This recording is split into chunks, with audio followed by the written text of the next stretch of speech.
प्रधानमंत्री बिल्किस बानो भी आपकी बहन की बेटी है।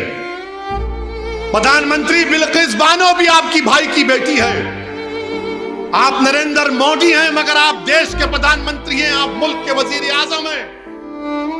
हम आपसे अपील करते हैं, इंसाफ की खातिर आप अपने अख्तियारात को इस्तेमाल करिए और उन 11 लोगों को दोबारा जेल भिजाइए।